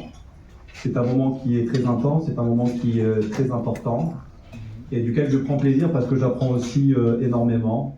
Je vois des choses, ça donne des exemples et on est là justement pour échanger, pour partager la belle histoire que l'on vient d'entendre, les expériences et surtout les différences que l'on a les uns envers les autres qui sont à mon avis plus que complémentaires. Puisqu'on a parlé de la paracha de Tazria, qui est la paracha de la semaine, je vais partager avec vous aussi une petite idée, et je trouve qu'elle correspond parfaitement avec l'esprit de ce rassemblement. Dans la paracha de Tazria, on parle et maintenant on parle des Négaïm. Les Négaïm, ce sont les plaies qui ont été associées de manière assez rapide, de manière assez récente, assez profonde, cela a été dit, à la lèpre. Donc ça veut dire que les Négaïm, c'est la lèpre. Et cette lèpre-là, on a dit qu'elle pouvait ou frapper les murs, ou frapper les habits, ou frapper la peau des êtres humains. Et donc dans la première partie de cette lèpre, on s'aperçoit peut-être que cette lèpre n'est pas obligatoire. C'est pas une lèpre qui dépend obligatoirement ou que l'on doit avoir. Au contraire, c'est une lèpre qui vient si jamais une personne n'a pas respecté un commandement, la Torah, et plus principalement, en général, il est rapporté si jamais elle a parlé du lachon hara, de la médisance, des colportages ou autre, alors elle est frappée par cette lèpre-là. Mais il y a un autre verset dans la paracha qui nous dit « Kitavou el Aretz Kenan » lorsque vous arriverez en terre d'Israël, alors vous serez frappé de la lèpre. On a l'impression que c'est pas aléatoire, que c'est inéluctable. Et qu'Akadosh Baruch Hu prévient et promet que lorsque vous arrivez en Israël, voilà ce qui se passera, vous serez frappé de lèpre. Vous connaissez tous le commentaire de Rashi qui nous dit que Akadosh Baruch Hu a prévu cela parce que lorsque les Bnei Israël vont arriver en Israël, Hachem a promis à Abraham Avinu de leur donner un grand réchouch, une grande richesse, et que les Cananéens savaient qu'un jour les Cananim, le peuple d'Israël, allait arriver pour récupérer sa terre, et qui prenaient tout l'or et l'argent qui leur appartenait, toutes les pierres précieuses, et qui les cachaient dans les murs de leur maison. Et donc lorsque la lèpre a frappé les murs de la maison, et que selon l'halakha il fallait détruire cette partie cette pierre, cette partie de la maison qui avait été frappée par la lèpre, alors à ce moment-là ils s'apercevaient qu'à l'intérieur il y avait de l'or et de l'argent qui étaient cachés. Il y a une question que le Sfat Emet pose, c'est mais finalement, si jamais Akadosh Baruch Hu voulait vraiment réaliser la promesse qu'il avait faite à Abraham Avinu de donner une grande richesse au peuple d'Israël, est-ce qu'il était obligé de passer par ces subterfuges-là? Est-ce qu'il était obligé de passer par toutes ces étapes-là pour donner? Il n'aurait pas pu faire autrement, tout simplement faire en sorte de mettre dans la tête des Kénaanim de ne pas penser à cacher leur or et leur argent dans les murs de leur maison. Ça aurait été beaucoup plus simple plutôt que de venir, de casser et de reconstruire par la suite. Finalement, on se fait pose la question, pourquoi ça s'est passé de cette manière? Et il répond une réponse que je trouve extraordinaire et magnifique. Il dit, c'est un enseignement kabbalistique, mais qui est très développé aussi dans la chassidoute, que dans chaque chose, dans chaque personne, dans le monde matériel, il y a toujours des nitzotzot chez Bakdusha, il y a toujours des étincelles de spiritualité et de sainteté. Et qu'en fait, notre mission, c'est d'aller récupérer ces étincelles, ces nitzotzot de Bakdusha, ces étincelles de sainteté, et essayer de les élever, parce qu'il y a certaines, comme cela a été dit, qui ont un bon réceptacle, et donc elles vont être développées, elles vont être utilisées. Et il y en a d'autres des fois qui vont tomber dans certains endroits ou chez certaines personnes qui ne vont pas développer ces nitzotzot chez Bakdusha, qui ne vont pas les travailler, et donc elles vont tomber en léthargie totale et complète. Elles vont s'endormir. Elles vont complètement s'endormir. Et il va falloir que quelqu'un ou que quelque chose, ou un événement, des fois malheureusement un événement tragique, ou un événement heureux, ou qu'une personne vienne et réveille cette étincelle de spiritualité, de sainteté, qui se trouve chez la personne ou qui se trouve dans l'objet matériel. Et finalement, c'est ce qu'Akadosh Baruch Hu a voulu faire lorsque les Bnei Israël sont rentrés en Israël, tout comme il a fait lorsqu'ils sont sortis d'Égypte. Lorsque les Bnei Israël sont sortis d'Égypte, il y avait aussi des nitzotzot chez Bakdusha un peu partout en Égypte. Akadosh Baruch Hu, pourquoi il l'a envoyé? Et il y a plusieurs réponses à cela, les Bnei Israël en galoute en Égypte. Parce que là-bas, il y avait des nitzotzot, il y avait des étincelles à récupérer. Et donc il fallait pour monter en Israël que les Bnei Israël passent par l'Égypte, qui récupèrent toutes les nitzotzot, toutes les étincelles là-bas pour les amener avec eux en Israël.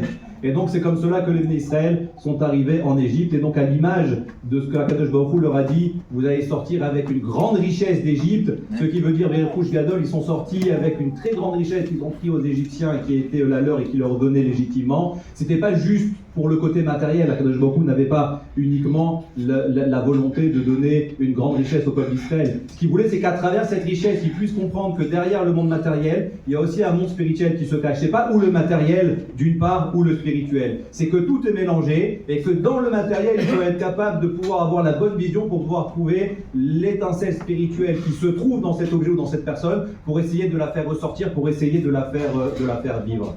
Et donc ça, c'est exactement ce qui s'est passé lorsque les Bnei Israël sont rentrés en Égypte, et c'est pour ça qu'Akadosh Baruch Hu laisse les Kénanim donc cacher leur or dans les murs, et que cela passe par des lèpres qui vont frapper les murs, que les Bnei Israël devront casser afin de récupérer cet argent et de récupérer ces étincelles-là afin de les faire vivre, afin de s'en occuper et afin de les développer. Et lorsque j'ai étudié cette semaine et que je suis tombé sur ce commentaire de Sfat Emet, j'ai dit que ça correspondait tout à fait parfaitement avec ce kibbutz-là, parce que j'ai envie de vous dire en toute honnêteté, en toute sincérité, j'ai un profond respect et un profond respect et une grande, le terme ça peut être une grande admiration pour le travail que vous faites et que personne d'autre n'aurait pu faire à votre place, n'en déplaise à certains, d'aller des fois dans des villes, d'aller des fois dans des régions, d'aller dans des contrées lointaines où nous on se pose toujours la question, mais comment allons-nous faire pour l'éducation de nos enfants? Est-ce qu'il y a une école? Est-ce qu'il y a un mikvé? Vous avez cette force d'aller, de vous installer, d'avoir la Emouna et de construire ce qu'il faut pour développer petit à petit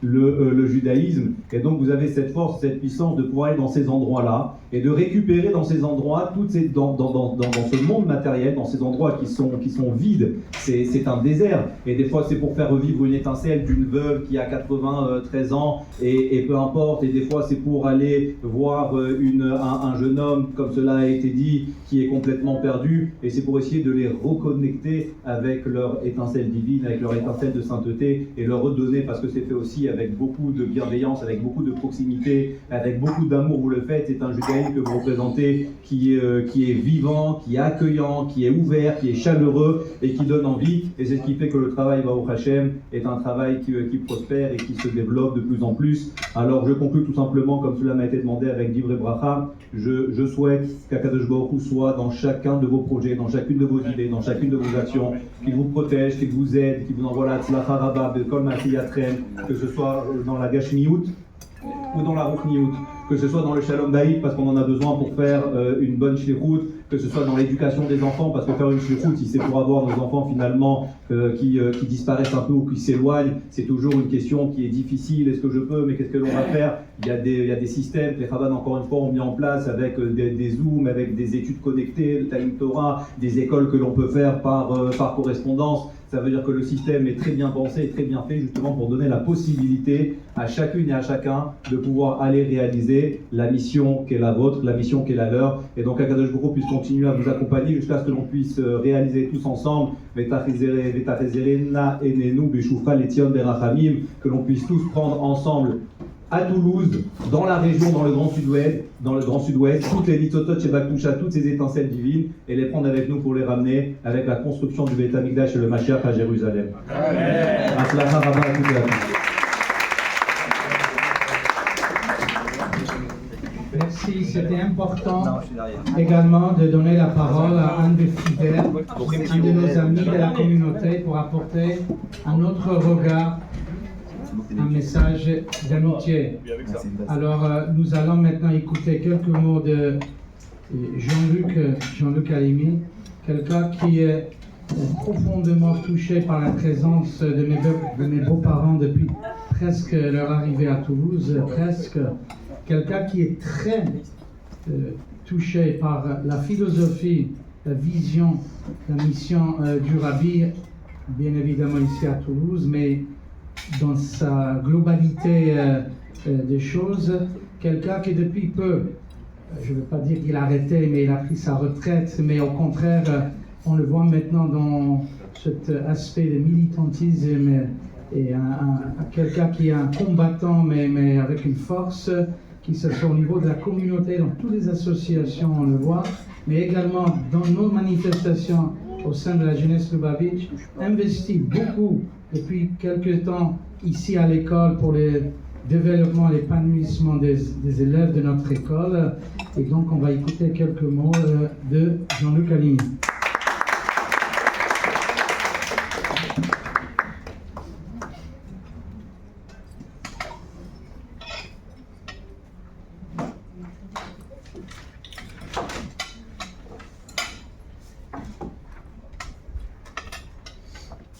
Merci Rav Moshe. Chers amis, Rav Moshe m'a demandé de dire quelques mots.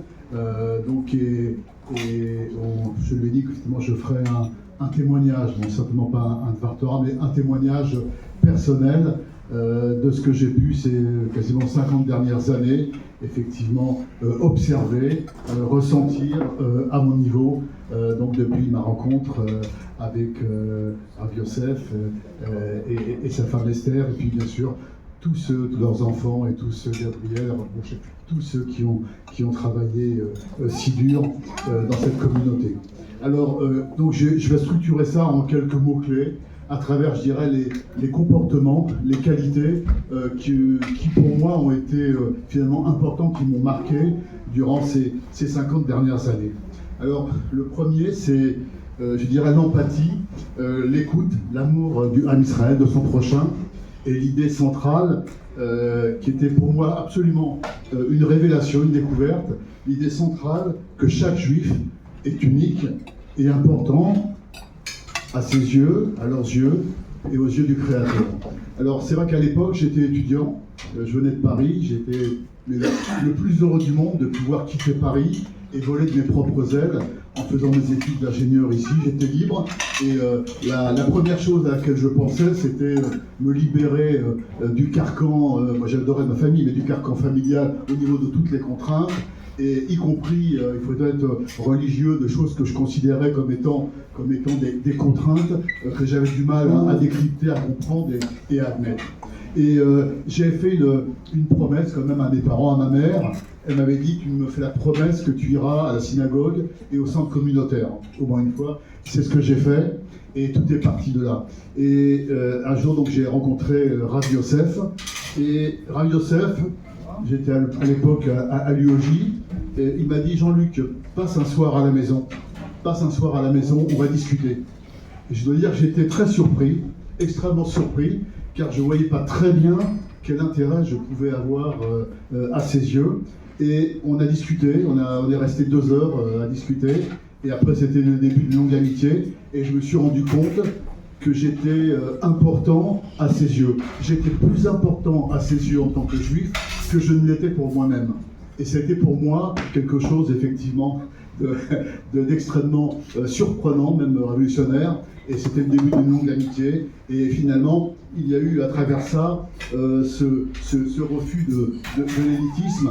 Et on parle beaucoup ici de wokisme, mais au fur et à mesure des années, j'ai compris ce qu'était à leurs yeux cette notion d'inclusivité radicale, totale, absolue. Chaque juif a une étincelle divine, chaque juif a une importance. Et moi, vraiment, je répète, et je le dis sans aucune fausse modestie, je ne me considérais pas vraiment comme important en tant que juif, puisque je me considérais comme éloigné.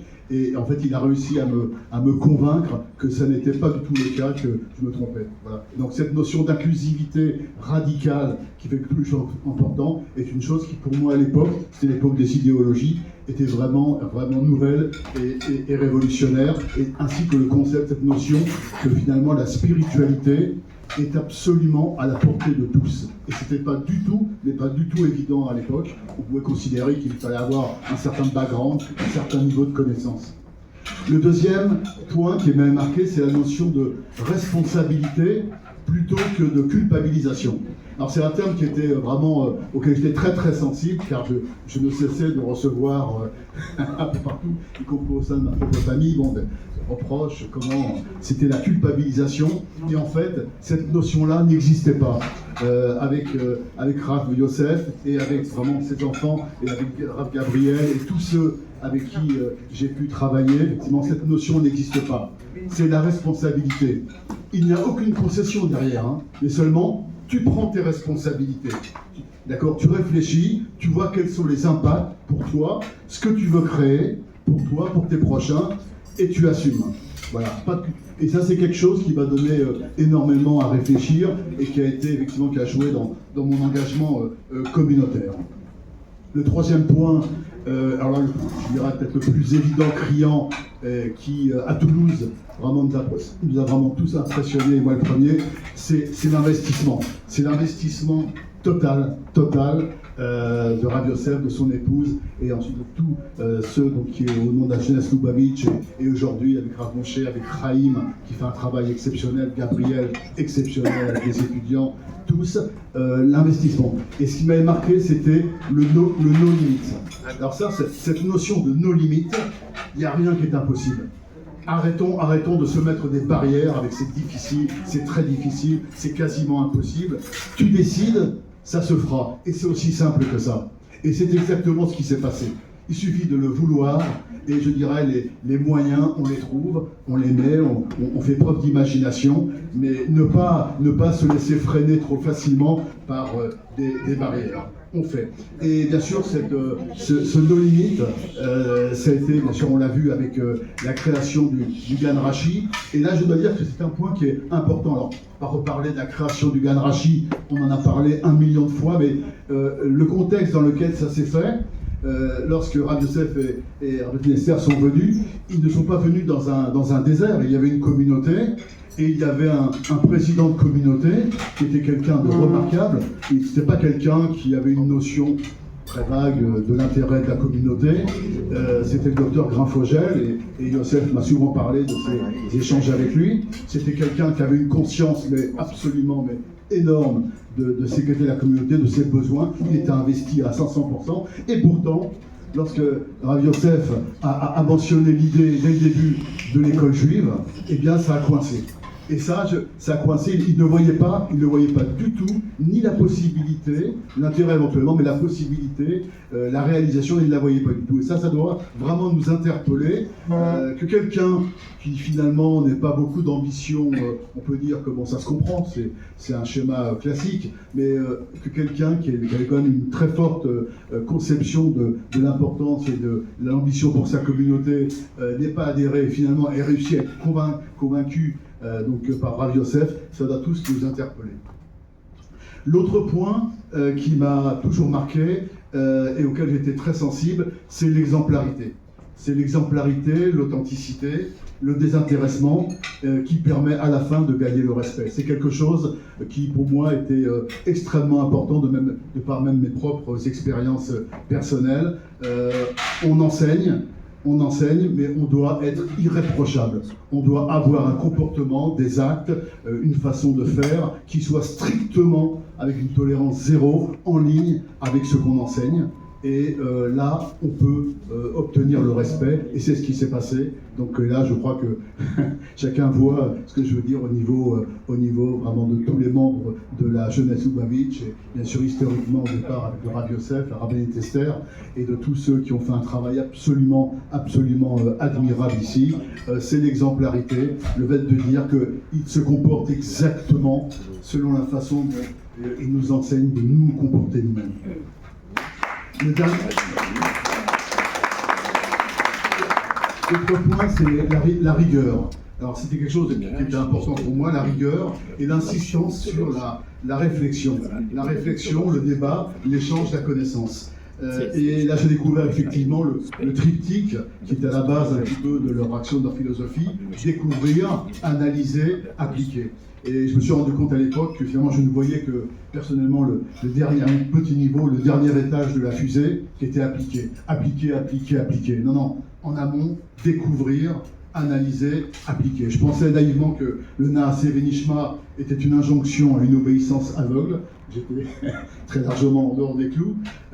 Effectivement, non, c'était vraiment raisonner, essayer de comprendre, obtenir la connaissance et comprendre ce qu'on fait. Et à travers l'échange et le débat. Et je dois dire qu'effectivement, Rav Yosef et Esther nous ont fait découvrir sur les enseignements du Rabbi. Et je dois dire que, bien sûr, les enseignements du Rabbi, je suis très très loin d'avoir le niveau de compréhension de toute la finesse et la profondeur de ses enseignements. Mais il y a une chose que j'ai en tout cas notée pour moi, c'est que ce qui m'apparaissait au moins aussi intéressant que les enseignements du rabbi étaient les réponses du rabbi. Voilà. Le fait que ce n'était pas unilatéral, on ne dispensait pas un enseignement unilatéral, même d'un immense maître comme le rabbi, donc il y avait un échange. Et à travers les échanges à des questions, et souvent, aussi bien Rabbi Yosef, Chaim, que Rav Moshe m'ont raconté des cas très concrets qu'ils recevaient, auxquels ils répondaient, des choses de tous les jours, et ben je trouvais ça vraiment,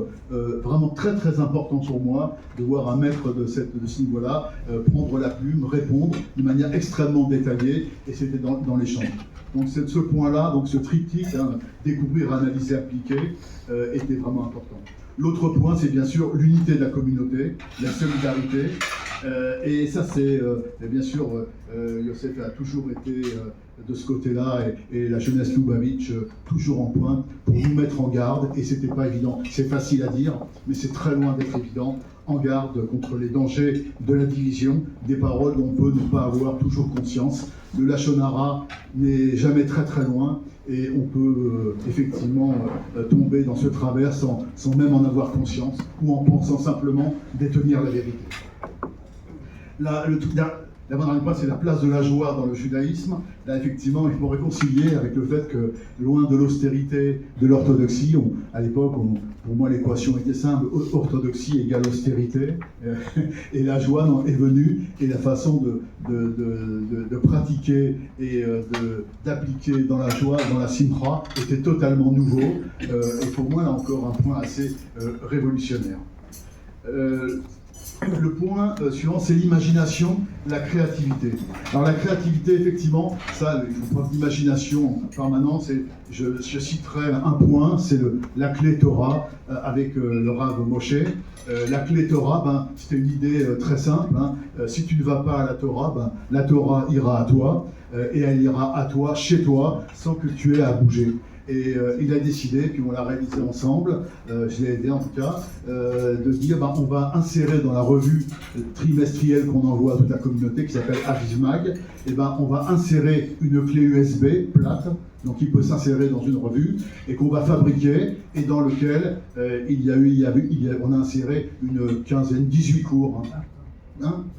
20 cours qui ont été donnés par tous les rabbinim de notre communauté, la jeunesse Lubavitch, et les gens l'ont reçu, ils ont reçu la revue, et ils ont ouvert, il y avait une clé USB plate, et là encore, il y a eu, on peut dire, c'est presque un miracle. Alors pour moi qui ai été ingénieur pendant 40 ans, qui ai beaucoup travaillé avec des fournisseurs et discuté des délais, là je dois dire qu'avec notre ami Kevin Selen, que je salue, en 4 semaines, un fournisseur en Thaïlande qui a dit banco pour nous fournir en 4 semaines 3000 clés USB avec un contenu, 20 fichiers de vidéos, de cours de Torah exceptionnels. Voilà. Et ça s'est fait, et tout simplement parce qu'on a mis il y a aussi la révélation des forces internes de la communauté. Ça, c'est la quinzaine de la Torah. Et là, je veux dire, j'ai déjà écrit sur ce point-là, mais voilà, en un mot, l'idée était révolutionnaire de dire, évidemment, il y a tout l'enseignement de nos rabbinim, mais il n'y a pas que. Chaque juif peut se transformer, s'il le veut, il peut se transformer finalement en vecteur d'enseignement et de transmission de la Torah. Et c'est ce qui s'est passé avec cette quinzaine de la Torah, où chacun d'entre nous décidait de créer un cours, il choisissait le thème, et puis et ça se faisait, les gens venaient, et il y avait un cours qui était à la maison, auquel n'importe qui tout le monde était invité à venir. Le point suivant, c'était l'utilisation et la maîtrise de la technologie. Alors très rapidement, on a souvent discuté, l'Internet, cachère, pas cachère. Là, je dois dire que ce problème-là, il a été évacué immédiatement par la jeunesse Lubavitch. Internet, la question n'est pas de savoir si c'est cachère ou pas cachère. Il y a plein de non-cacheroutes, mais c'est un vecteur puissant, performant de diffusion de la Torah. Et donc, il n'y a pas à avoir d'état d'âme. On l'utilise, d'accord, dans un intérêt précis. Et j'ai juste une anecdote très rapide, voilà, la différence d'approche. Aucun problème chez les Chabad Lubavitch depuis l'allumage intercontinental jusqu'à sur Internet pour utiliser ce réseau pour la diffusion de la Torah. Mais j'étais en novembre dernier en Israël avec ma famille. pour le transfert de mes parents, et j'étais dans un quartier très très religieux, dans un immeuble et un appartement qui nous a été loué par des gens très très très très religieux, et il y avait le Wi-Fi qui était proposé, et le Wi-Fi était tellement cachère qu'on n'a rien pu faire avec. Même la page Google, il était impossible. On l'a demandé, mais pourquoi, voilà. Donc c'est pour vous dire l'approche. Et je terminerai avec le dernier point, qui est pour moi le plus important. Le français est une langue géniale, et il y a des expressions vraiment qui sont plus parlantes que d'autres, et une qui va vous paraître très iconoclaste, surtout en ce lieu, mais que j'aime beaucoup parce qu'on l'applique en tout lieu, dans tout débat philosophique, sociétal, politique, c'est remettre le clocher au milieu du village. Et ça, c'est une expression que j'adore. C'est, bon, évidemment, quand on sait ce qu'était un village en France, le rôle du clocher, c'est-à-dire le centre névralgique, l'importance de la spiritualité, c'est-à-dire arrêtons de s'égarer sur des choses accessoires, allons au centre des choses. Et ça, je dois dire que c'est quelque chose qui a été appliqué. Alors, avec Rav Yosef dès le début et tous ceux de la jeunesse Lubavitch, ils ont remis le clocher au milieu du village. Le clocher, c'était quoi? C'était pas la synagogue. C'était pas la synagogue, c'était pas les cours de Torah, c'était pas les mitzvot. Le clocher au milieu du village, c'était les enfants. Ils ont mis les enfants au milieu du village. C'était là, je dirais, l'apport est peut-être essentiel. Voilà, je voudrais à leur rendre hommage sur ces 50 ans. 50 ans, on a vu à l'œuvre cette philosophie de Binat sagesse, donc de Binat compréhension, de Chokhmah et de Da'at, de connaissance dans l'action complète. C'est un héritage absolument incomparable et je tiens à le souligner. Merci à tous.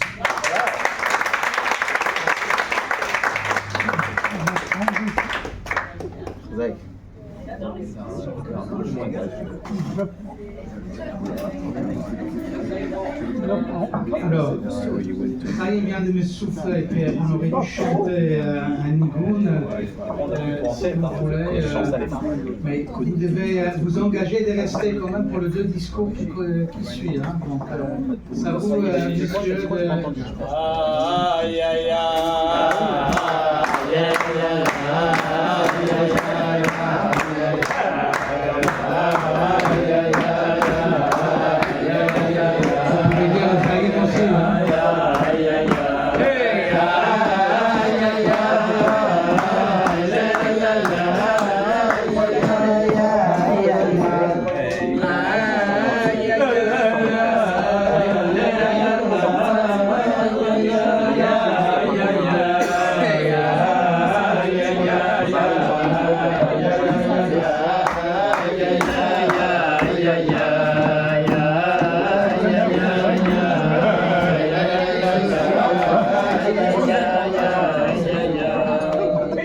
Chers amis, nous arrivons à présenter notre invité d'honneur, notre Orech HaKavod.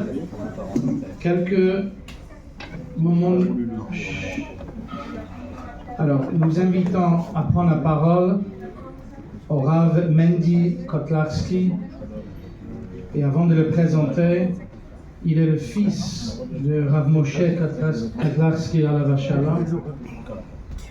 Avant de prendre la parole, je vais passer une toute petite vidéo en hommage à Rav Kotlarski. Son père était le responsable de l'organisation de tous les Kinous HaShluchim. Il s'est dévoué pour le bien-être des Shluchim dans le monde entier. Mon beau-père voulait que je mentionne la longue amitié, mais surtout qui s'est développée encore plus à partir depuis le premier Kinous européen en 1991 en Russie, qu'ils ont donc collaboré ensemble parmi tant d'autres projets. Il y a également, comme j'ai mentionné ce matin, quelques semaines avant de nous quitter, avec cette dernière force, et le médecin a dû prévenir mon beau-père de ne pas rester trop longtemps. L'échange était sur l'installation d'un nouveau shliach à Andorre, donc à combien il était investi avec cette dernière force de continuer à faire grandir l'empire du Rabbi dans le monde entier. Le Rav Mendy lui-même, qui est né à Crown Heights, qui a grandi chez le Rabbi, a travaillé à côté de son père depuis des années, qui voyage déjà le monde depuis longtemps et surtout ces derniers temps. Et là, il était avant-hier à Monténégro pour un grand Kinous HaShlochim là-bas, pour une quarantaine de Shlochim qui sont dans des pays tout seuls, qui se sont réunis ensemble. Ce soir, il va animer le Kinous HaShlochim à Paris avec tous les Shlochim de Paris et l'Île-de-France. Et entre les deux voyages, il a accepté de faire un petit passage. Il a accepté de faire un petit passage ici à Toulouse. Il a déjà apporté de sa personne, sa connaissance, son expérience à nous donner plein d'encouragements et plein de conseils très concrets qu'il a pu par sa présence actuelle dans le monde Chabad et de partager avec nous. Et donc nous allons écouter très attentivement, nous allons le remercier d'abord pour sa présence ici, écouter très attentivement ses paroles. Mais juste avant, je vais passer une toute petite vidéo de son père.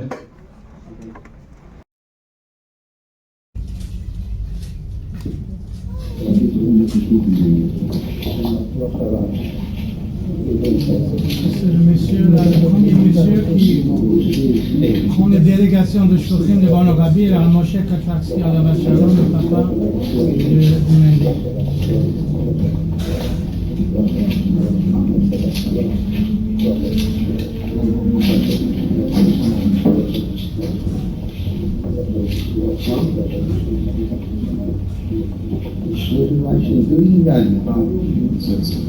Op de kop zijn we dus in ganz Bereich, ich weiß nicht, was die auch gekommen sind. Ich glaube auch, dass ich das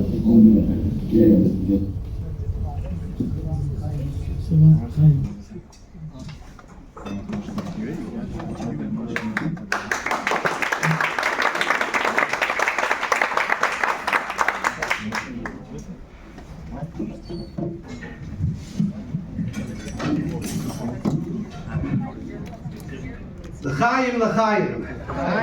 L'chaim. Baruch Hashem, there were Divrei Torah, there were stories, there were speeches. For me, it's very emotional to be here. To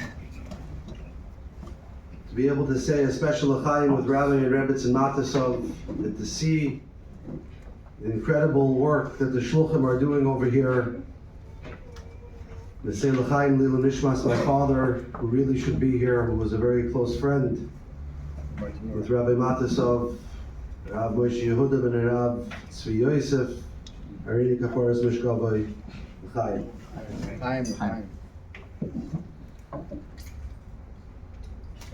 You know, in the Torah there's a question that Rashi asks, Tchias HaMesim min HaTorah minayim. How do you know that there's going to be Tchias HaMesim min HaTorah? Baruch Hashem, when you travel around to the Shluchim, and you come to a place over here that has history, according to some opinions, the times of Rashi, the Gedolei, Mefarshei HaTorah, and then history took its course, and Baruch Hashem, you come and you see in all of the small little shtetelach, Jewish life coming back, the Rebbe's shluchim and shluchais going to the smallest places, to places that would never have Yiddishkeit, would never have Judaism, a country like Honduras, or cities that have a great history of Jewish life, but unfortunately, Jewish life over there almost disappeared. Then all of a sudden, if anybody has a question, if Mashiach is real, if Tchias HaMesim, if people are going to be able to come back, this room over here, the work that was started 50 years ago by Rabbi and Rebbetzin Matisov, the Chazaka, it's not one generation, Baruch Hashem, not two generations. I think there was one shliach that was left out of the roll call. Rabbi Chaim, were you called up by the roll call? Okay, I didn't hear. But to me, to see a fourth generation come back on Shlichus over here is really something that is incredible. To hear the stories, I was sitting with Rabbi Sabag, who told me that he travels, he's a chaplain in the army, and just this week, yesterday, when everybody else is taking vacation and nobody is there, he traveled 2 hours all the way to his office. He didn't know why he went there. He didn't know what he was doing there. And when he walks in, there's one person in the building in the army, the vice mayor of the city, a reservist, and didn't want to be bothered by him, but there was nobody else there, so he said, I have to go and work. So the man came into the office for a coffee, and when he walks into the office, he sees a menorah and a picture of the Rebbe. And when he sees the picture of the Rebbe, he tells him, he says, my grandmother has this picture in her house. The menorah. The menorah.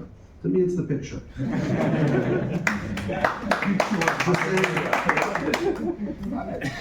The menorah, but this is where the stories happen. But he has a menorah in the house. He put on tefillin for the first time, and again, one more yid.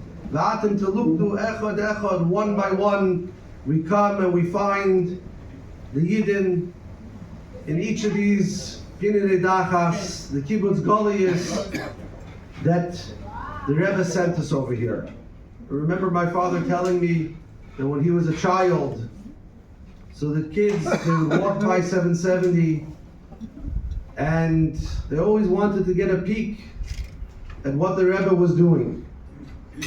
And one day, the Rebbe sometimes would, like on a day like today where there was a nice breeze, the Rebbe's window was open and the window shade was blowing back and forth. So him and one of his friends, they kept on walking by and looking, and then walking back and looking. And the Rebbe was sitting with a sefer, and the Rebbe was learning. And the Rebbe picked up a big sefer, and the Rebbe was learning. And it went on for 6-7 minutes. The Rebbe was pashut, sitting and learning Torah. That was what the Rebbe was spending his time doing. And at the time for Mincha, as soon as the time came, it didn't take a second. The window closed. And before two little kids could run into 770, the Rebbe was already downstairs on his way to davening. But as Shluchei Shaladim Kamoisa, we have to remember where we take our koyach from, where we take our strength from, to establish not only shiurim with the community members, but to have Shirdi Torah, to learn ourselves, to learn between each other, to sit around the table before and see the shluchim working together, the power, one story, one city, and Baruch Hashem, now you have so many people coming together. It's a revolution, it's a transformation. Judaism on the offense, when the shluchim work together, rooted and based in learning Torah and the messages and the directions that the Rebbe gave us. We're celebrating now 50 years of Mifsayim. The Rebbe introduced a revolutionary idea. Everybody thinks, and today there's still people that think that if I didn't understand the speech before, but if I understood correctly, there are people that are a little bit closed, and there are people that believe that if you don't live and keep all the Torah and mitzvot, so then you're not a good Jew and you're not worth being a Jew. And the Rebbe came and the Rebbe said, every mitzvah you do, you put tefillin on a street corner, that mitzvah is an infinite connection with Hashem. That lasts forever. Mitzvah gereres mitzvah, the mitzvahim, one at a time. Now we see how many Jews came back to the community, how many Jews were found. One Jew in Bordeaux put on tefillin. You'll see where it leads to. I was sitting now in Montenegro with the shluchim from Eastern Europe and Central Africa, from Ghana, from Nigeria, from Mauritius, from Réunion, from Serbia, Croatia, Turkey. It's incredible. Small little countries where there shouldn't be any Jewish life, and all of a sudden you can come there and there's a synagogue, and there's a siddur, and there's Jewish life, and there's community. But like the Rebbe said, it's not only about the shulchim, everybody here in this room. We have to reach out, we have to make sure that every day we look for one more Jew that's not a part of the community, and we invite them in. Reach out to them, you can study, you can give them something kosher to eat, you can invite them to your house. That really is the secret of our success. And like it says in today's Tanya, I've always learned from today's Tanya that every one of us, it's a tall order, but every one of us have a piece of Moshe Rabbeinu in us. And because we have a piece of Moshe Rabbeinu in us, the Shluch and Mishaleach that we're connected to, we have the ability to reach and be on his level, and be able to connect to Hashem on the Rebbe's level, to be able to live our life with the Rebbe's koiches. And if that, we connect to that, we will surely be able to march out of Golus speedily in our days with the coming of Mashiach and be reunited with all our loved ones. Take it from Yad Mamish. Amen. Amen.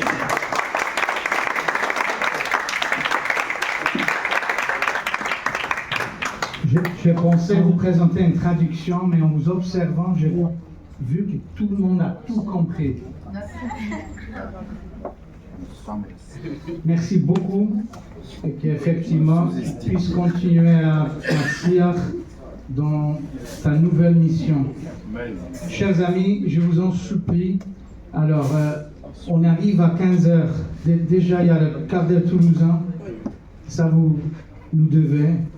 Et après, je vous supplie de rester avec nous encore un tout petit peu, peut-être 5-10 minutes de plus, puisque nous allons écouter maintenant un message de mon beau-père, le Rav Matuzov, et bien évidemment, Jean-Luc l'a mentionné, la place de la Simcha, on est tous touchés par cette force que existe dans le judaïsme, dans la chassidoute, mais de la manière comme le Rabbi l'a partagé avec toute cette génération est quelque chose d'extraordinaire. Et donc, nous allons tous ensemble vivre un moment de simcha juste après le discours de mon beau-père.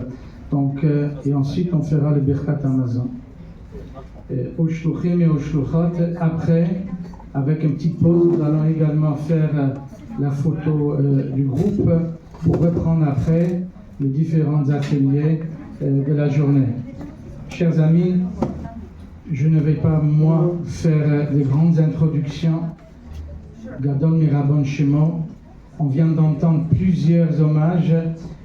Je tiens aussi à mentionner le grand hommage fait par la communauté avec notre ami Gérard, avec la radio, chose que Gérard a tenu absolument à faire, un programme, une émission entière, Toda Rav Yosef, et donc vous pouvez même le revoir si vous avez envie d'être un peu inspiré, d'avoir un peu de courage.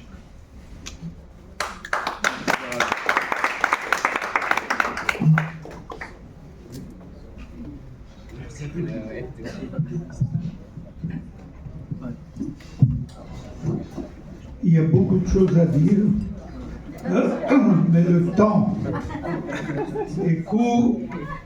Azman Katser, le temps est court, comme dit le Pirkei Avot.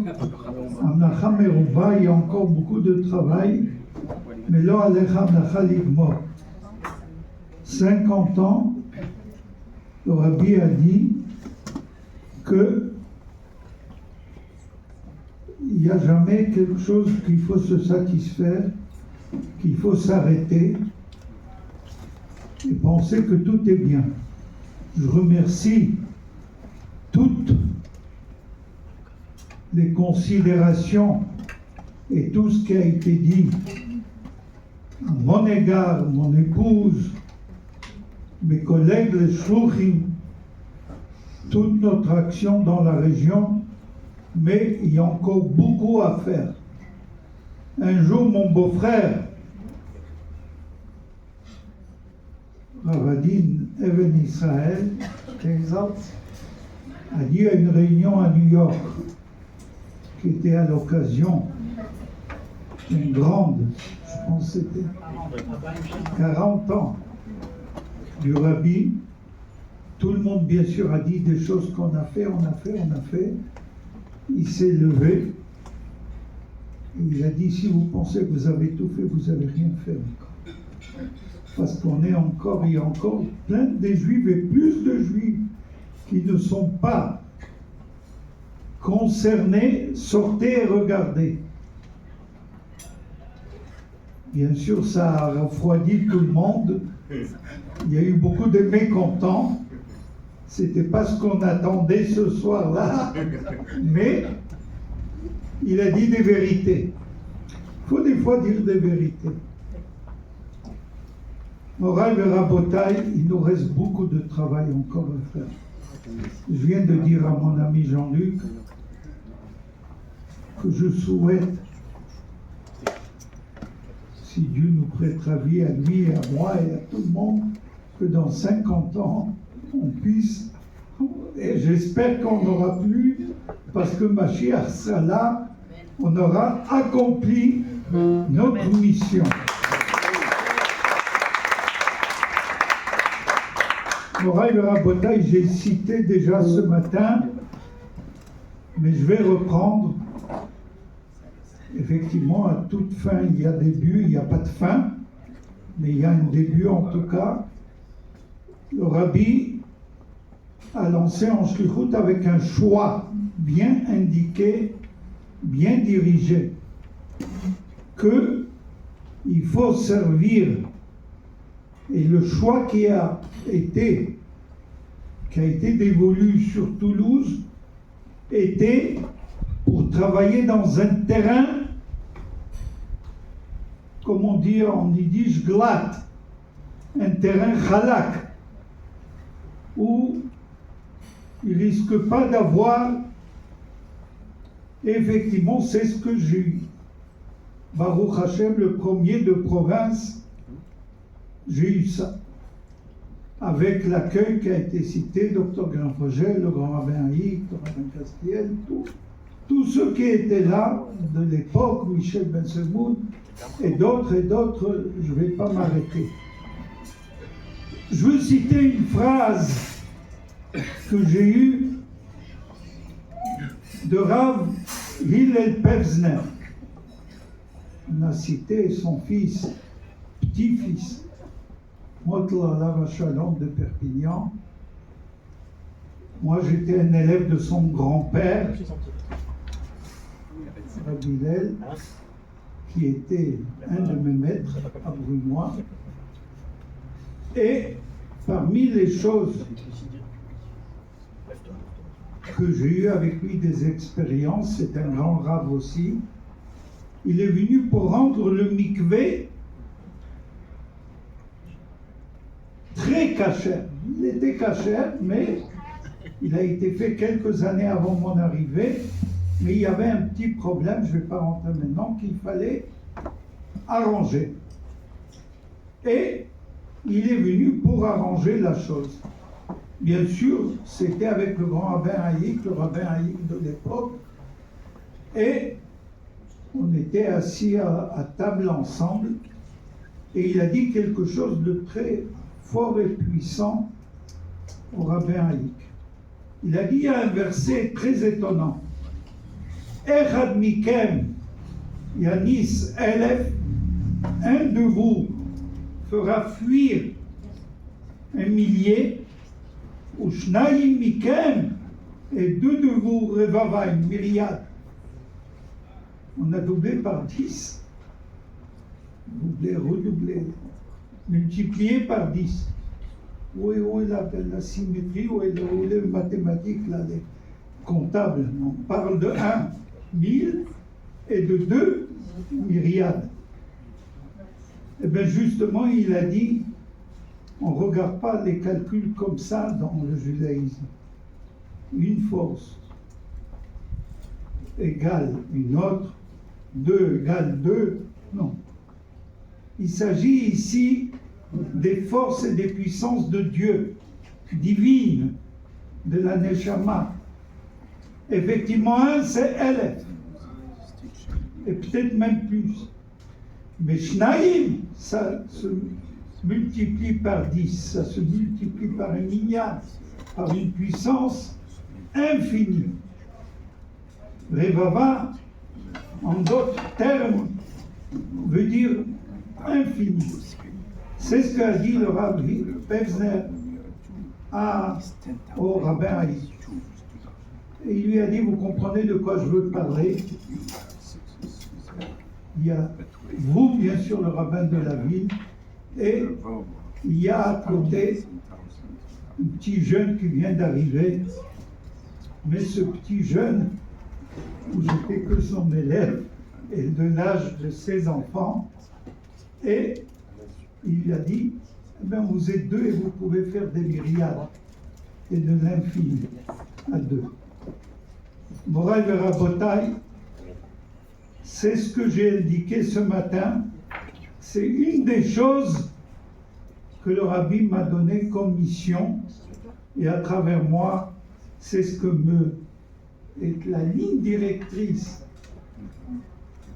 Tous les 50 ans, ça a été indiqué par Jean-Luc aussi, c'est de savoir que ce n'est que la force de la collaboration. Ça a été dit beaucoup de fois aujourd'hui aussi, et ce n'est que la force de la collaboration commune entre shluchim.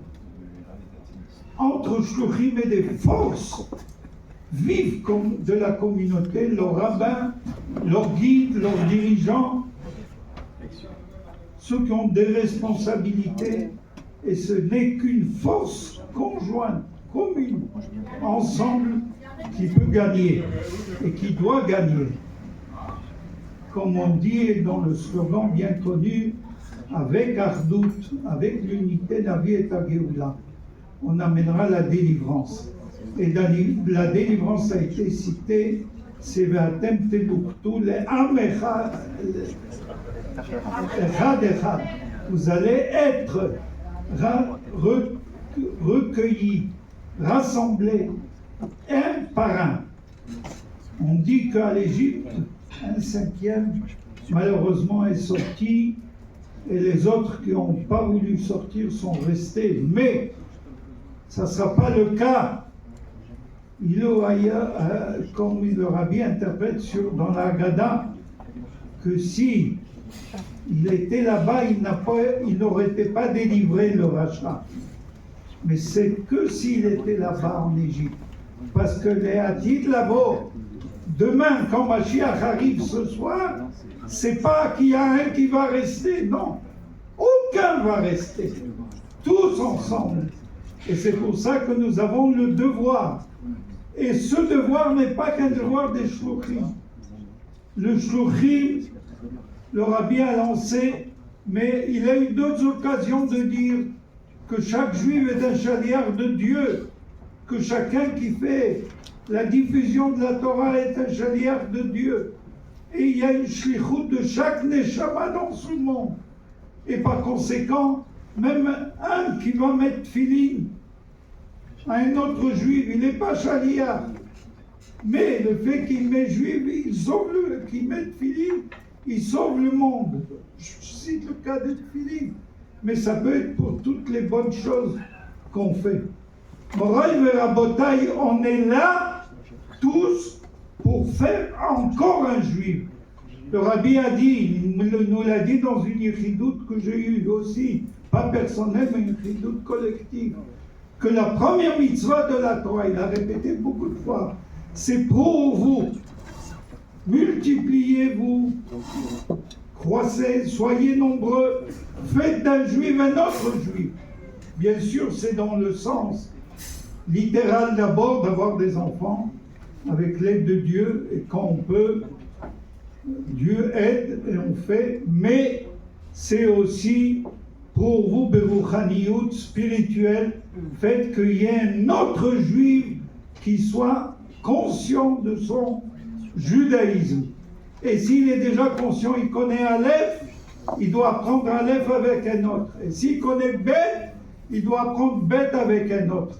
Tout le temps. continuer à faire en sorte qu'il y ait un juif de plus. Et c'est que par les forces conjuguées de toutes nos capacités entre shluchim, partout où nous sommes, et même si on est dispersé dans une région, dans un pays, dans un monde, voyez bien, c'est peut-être le but des Kinousim que le Rabbi avait lancé, un Kinous Olami, un Kinous mondial.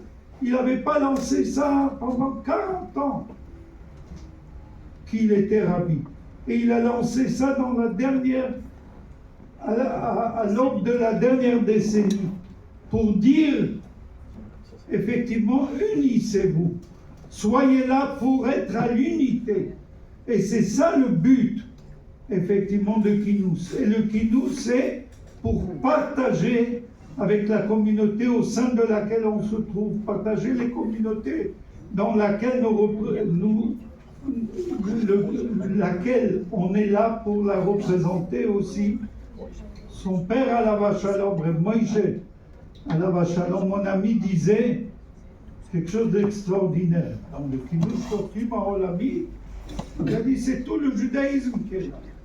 Tout le peuple juif est là, dans la salle. On est 4, 5, 6 000 shluchim de tous les coins du monde, et chaque shaliach est avec lui sa communauté et toutes les forces vives de sa communauté. Donc si vous faites l'addition, ça représente le monde entier. Il y a les Israéliens sont beaucoup les dignitaires israéliens sont très proches avec le mouvement Chabad. Et souvent ils disent, on a des ambassadeurs, mais ce que Chabad a, ils ont beaucoup plus. Et souvent, nous, on a besoin de Chabad pour avoir une relation dans le monde qui nous entoure.